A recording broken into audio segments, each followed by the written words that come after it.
The Daf Yomi Shabbos Kodesh, and this is Bava Basra Daf Dalet. Excuse me, and we're going to start on the bottom of Gimel and Beis of 3b at the very bottom, and this is dedicated to Hatzalah for the Shvuyim, Shmir for the Chayalim, and Yeshua for Am Yisrael in this difficult time.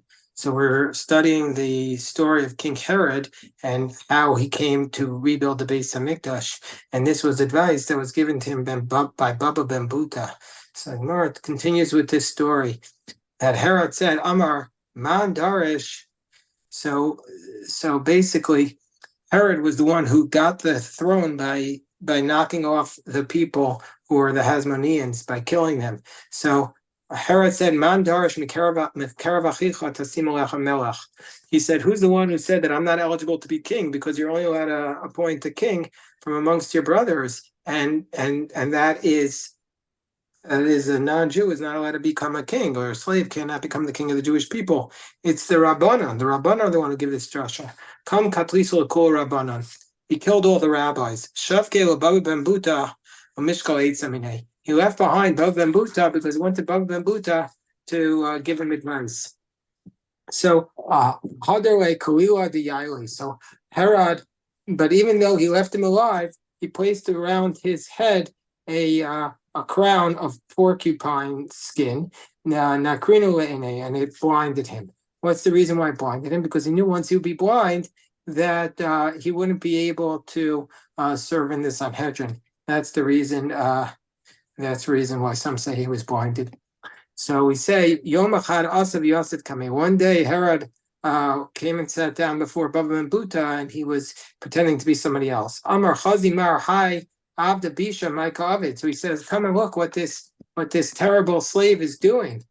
Amarle my other way. So Bava Basra said, "What's he doing?" Because the Herod was trying to catch Bava Basra. So he said, "Amarle Nelteyamar." He said, "Curse him."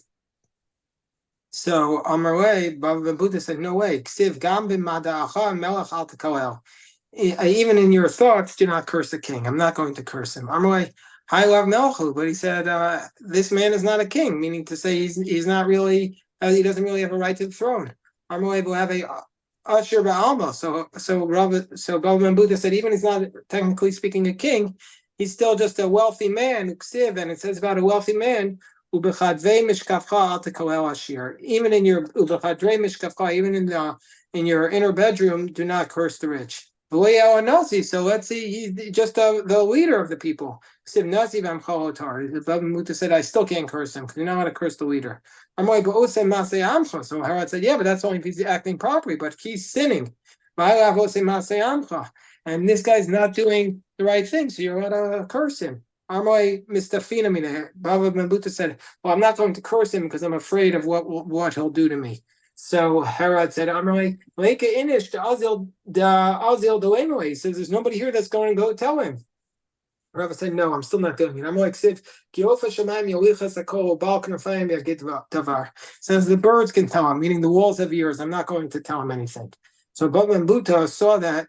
So Herod saw Bava Basra was not ready to curse him. Amarle Anahave. And he said, I'm Herod. If I known that the rabbis would be so careful, I would never have killed them. He says, how can I do teshuvah? How can I repent? Who kava orashal olam? So Bava Basra said, who kiba orashal olam? Bava Basra said, listen, this guy has already destroyed the world. He killed all the rabbis. He snuffed out the light of the world because it says, Kiner mitzvah Torah or he says, somebody who destroyed the light of the world, you destroy the light of the world by killing all the rabbis. The only way you can do tshuva is by going and rekindling the light of the world. As it's written about the Beis Hamikdash, all the nations will be drawn to it. So all you have to do, the best way you could do teshuvah, obviously you can't undo what you've done, but is to put yourself into building the third temple. Herod wasn't going to build a third temple, he was going to repair the second temple. Alternatively, this is what Bava Basra said to Herod. He blinded the eyes of the world by killing the Torah scholars, as it says, so it's as it states, through the eyes of the congregation. It says that in Bamidbar, this is in Parashas Korach. So so let him go and engage in the eyes of the world, i.e., in rebuilding the temple. As it says in Yechezkel, behold, I will destroy the pride, I'll destroy my temple, the pride of your strength, the delight of your eyes. So we told you that's what he should do. He should rebuild the temple. So Herod said, I can't do it. I'm afraid. Excuse me. He said, I'm afraid of my bosses in Rome. Even though I'm the king here, I'm really just a vassal of the Roman state. He said, you know what you should do? Send an emissary to Rome. It'll take them a year to get there. This is a bureaucracy. It'll take them a year to get there. And once they get there, they'll be held there for a year. And then after a year, they'll finally come back home. In the meantime, you'll be able to take it down and rebuild it over 3 years. So Herod agreed to this. So the people said, the Romans said to Herod, when they heard what Herod was doing, they said, if you haven't yet destroyed it, I'll destroy it, don't destroy it. If you destroyed it, don't build. If you destroy it and you rebuild, wicked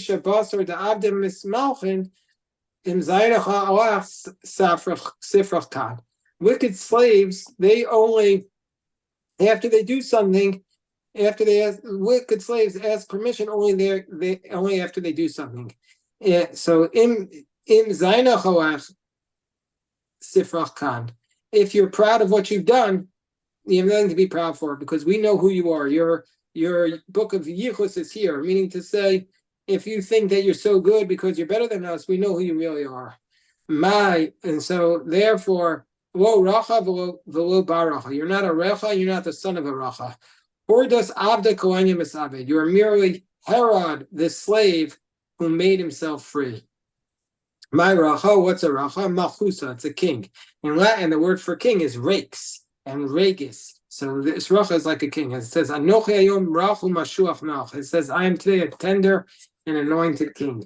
And if you want, I'll give you a different proof. They called Yosef Avrech, which means he was king. Avrech. Rashi says on the pshat there, Av and Rach, father and king. Amri Mishal Ra Binyan Hordus, and the rabbi said the one who never saw the building of Hordus, Ora Binyan Namiyamav, he's not seen a truly beautiful building in his lifetime. But my banye, what was it built with? Amarava Ba'avne Shaisha Umarmara. It was built with stones of green and white marble. Ikada Amri, some say Ba'avne Kucha Shaisha Umarmara. It was built with stones of blue, green, and white marble. Apik Safa Va'ayal Safa. One row of stones went out, and the other row was recessed. So that's what it looked. Kihechi de nekabel sida, so it could provide space to hold the cement. Savar u'mashayabade, so bidahava. So Herod wanted to cover the whole base of Mikdash with gold, like the golden dome on the Temple Mount. Amar Rabbanan Shavke, the Hava Shapir Tfei.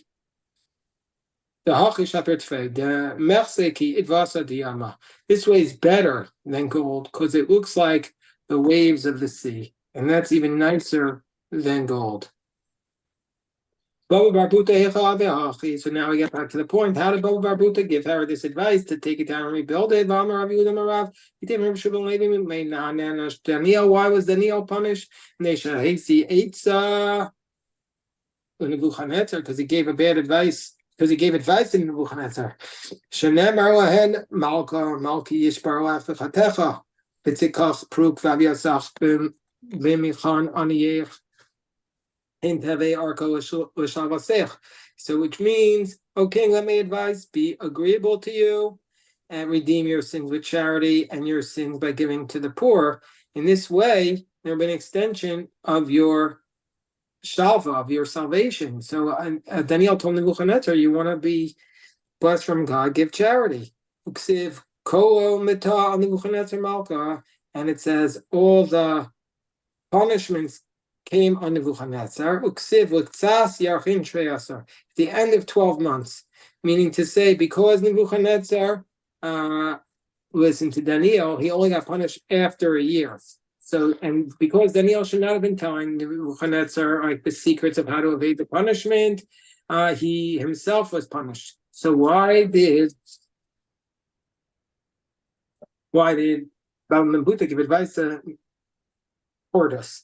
Gemara says, maybe it's different for a slave because the chayav the mitzvahs. Because Herod was Jewish, he was a slave, and so therefore he was obligated to observe the mitzvahs. So alternatively, by same Shani Beis Hamikdash to go Malchus Lamispane. In the end of choice, this was the temple, and so therefore without Herod it could never have been built. Then Daniel Minol and the Anaj, how do we know Daniel was punished? That it says in the book of Esther that Esther called Hassach. Amarav Hassach said Daniel, and Hassach is Daniel. So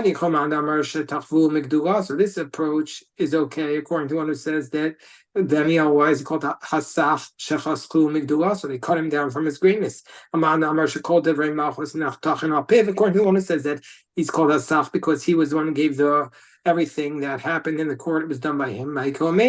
So why would you say Daniel was punished? So what was the punishment? That they threw Daniel into the lion's den. So that was a punishment. So now we said Akol Kaminag Medina. We said all the building materials follow the laws of the country. Akol Asuya Mai Asuya Asr Din Higabu to the It's coming to include even a place where they put up branches as the wall. That's what they do here. Meaning to say, even though it's worse, that's going to be sufficient. And so therefore, if the wall fell down, the place belongs to both of them, and the materials belong to both of them. Well, isn't that obvious? Even if it fell down into one of their territory, it still belongs to both of them. Or also, if one person cleared it all into his property, and you might have said that the other one, if he wants to come get it, he has to bring a proof. So Kamash Moran, we say no, it's not the case. It's not the case that it belongs to both of them. So also in a fence, a garden, a place where they have a practice to put up a fence, you obligate them. Mar says, this is itself a contradiction. That why so it's a place, a garden, in a place where it's a custom, we obligate him, which implies that as a baseline, we don't. He must save up, but the next clause says of a bikam makom shenago shalodor imachayim. So in a valley, in a place where it's not a custom not to, we don't obligate him. Hastam imachayim. So it's a baseline we do. So which is it? So the Gemara says, if we would say in a baseline garden you're not obligated to, in a baseline valley, would you be obligated to? That doesn't make any sense. So Amar Baya Hafikamer, this is how we read the Mishnah. L'chein stam gina, and a baseline garden, makom shenago dor babika, and so too in a place where they have a custom to make a fence in a valley, mechayvin also. So basically, that's how Rava reads it. Amar Rava imkain my aval. Why does it say? But in a valley means to say that we never taught about a valley before, and here you're saying that a valley you don't need to. So the Gemara says, this is how we read it. And also to a garden as a baseline is like a place where they have a practice to put up a fence. So we obligate them. But a baseline valley, we don't obligate him. So therefore, if he wants to put it up in the valley, if he wants to put it up in the valley, he puts it in his property and puts up a sign. What's the sign? He has to bend. What he should do is he bends the top of the wall toward the outside to indicate that that's his border. So the Gemara says, why doesn't he make a sign outside? So his friend can also make a sign on the outside. And he says, and they'll have two signs, and says this one is mine and this one's yours. So therefore, it has to be on the wall itself, and so therefore the neighbor can do it. So the Gemara says, V'amar David Didehu. So the other guy could cut it down and say, it's both of ours. Gemara says, Gezuza made the other. If he cuts it down, everybody will know what it is. He could have an alternative version. He should bend the top of the wall towards the inside. Gemara says, why don't they do it outside? Guys like Chavre. V'amar David Didehu. No, they were worried about cutting it down. Well, if that's the case, he could put another sign on his side of the wall, Amar David Dideyu, and say it belongs to both of us. If you put something on the outside, everybody would know about it. It says on the outside. So Gemara says, okay, that's country, that's difficulty. Amar Rabbi Yochanan taught Nishaya ba'maso milabar. He could just put on the wall on the outside just some lime, and that way everybody would know about it. Why does he put it on the inside? So Gemara says, because if he makes a sign on his side, then the neighbor can put it on his side and say it's both of ours. So if that's the case also, even under these circumstances, the neighbor can scrape it off and say it's both of ours. Kilufa made the other. If he peels it off, the answer is everybody will know. Gemara says, Hutza, if the wall is made out of palm trees, how's that anybody going to know? Gemara says, Amar Nachman, Sinufe Yurche Milabar. Basically, the tips of the palm trees should be attached on the outside. So basically, you put the tips on the outside. V'neva milgav, why don't you put on the inside? Or avenami chavred milbar v'amar ti David ideo. No, because his neighbor could do the same thing. Well, now the neighbor could do the same thing. Guys, v'shali v'amar ti David ideo. He could cut off the tips and throw them out and say it's both of ours. More say mashrik leitina. Well, you should put some mud on it so they can't be cut off. Well, hashanami asik chavred v'kafle. Can't you just peel it down? Umar says no. Kilufa made the other. Everybody would see.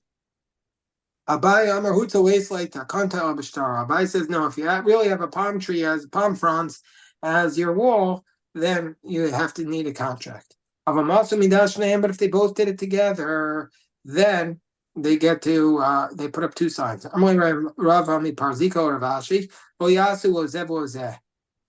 they should both not. They should make no signs. When do we say you need to make two signs? Where one person went ahead and made a sign. If the other one will make it, will say it's mine. So therefore you need to make two signs. Is the mitzvah teaching us how to protect against people who are lying? Isn't the first case also protection against liars? No, in the first case, Tana Dide, Tana Dina, Mishum Dina, Tana Takanta. Total law, because of total law, taught a way to fix it. Seifa, but in the next clause, Dina Kotani, Tekatani Takanta. He's teaching us a law that and then he's going to teach us a Takanta, meaning to say, what's the halacha he's teaching here? So therefore, Amaravina Hacha Behuta Askinan. So he said this latter case, we're dealing with a case of a hutza, of this wall made out of palm branches. Because Abai said there's no protection except with the contracts. So our Mishnah is telling us, yeah, if you have a sign, that's enough. So now we have the next case. Says the Mishnah, let's say you surround your neighbor's field on 3 of its 4 sides with a fence. And so therefore he basically puts a fence around 3 of the sides. Let's say Reuven has 3 fields around Shimon's, and Reuben puts a fence around the 3 sides, but he hasn't put a fence around the 4th side.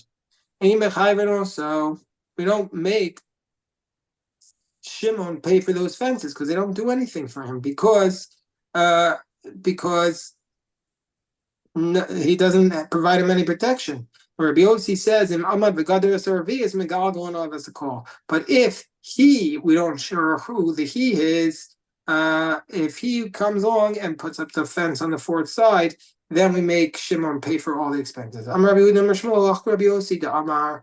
It was like Rabbi Yossi who taught him Amad V'Gadar Servias Magago and all of us called that if he got up and he put a fence on the fourth side, we make him pay for anything. Oshma Amad Nikaf Oshma Amad Makif. It doesn't matter who does it, whether the one who was doing it or the one who was surrounded. Either way, we make him pay. So Gemara is going to discuss this. When he says he pays for everything, means to according to what he spends, meaning to say, even if you put expensive materials in, he has to pay half of that. No, he has to pay for the cheapest materials that he could possibly have done it with. So the Gemara says, with